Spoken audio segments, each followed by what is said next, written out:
I hadn't uttered a single syllable when she thrust the documents into my hands. They lay abandoned on the passenger seat, a crumpled heap of pale sheets beneath an empty burger wrapper I hadn't bothered to discard. I didn't question her reasons. I didn't ask who was involved. I simply scrawled my signature where her finger indicated, my hand unwavering even as the ground beneath me seemed to lurch. For 5 years, I had toiled through endless double shifts, returning home reeking of fryer oil and stale coffee. Also, she could sit in serene lecture halls under harsh fluorescent glow, pursuing a vision we once held together. I used to picture us launching a practice, exchanging smiles across desks buried in paperwork, our names etched side by side on a frosted glass door.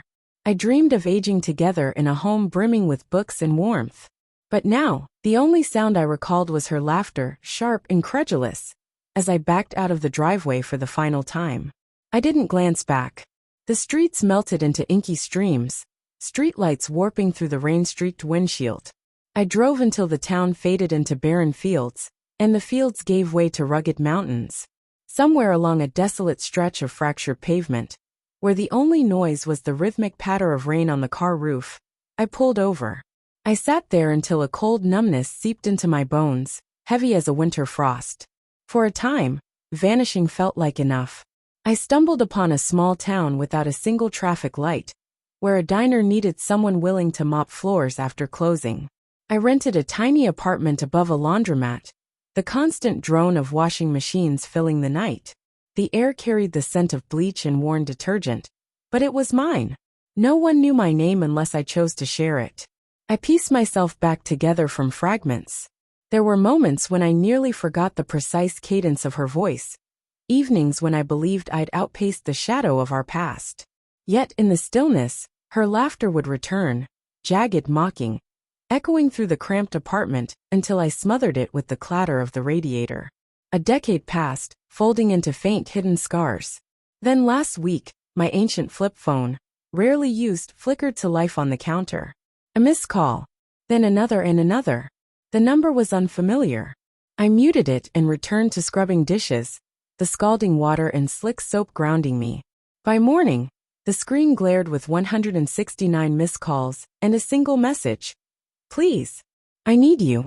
I sank into the worn vinyl chair by the window, sunlight casting long, dusty rays across the floor. My pulse stayed steady. My hands remained still.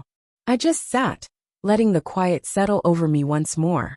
She had tracked me down. I didn't respond. I didn't dial back.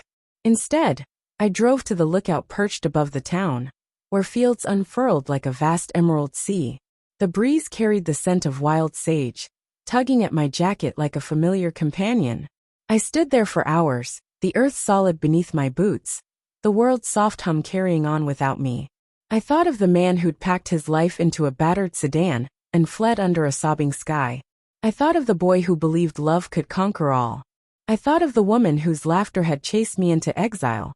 And then I thought of the life I'd carved out, simple, quiet, authentic. The truth didn't strike like lightning. It didn't rip through me like a tempest. It arrived gently, like dawn creeping beneath a door.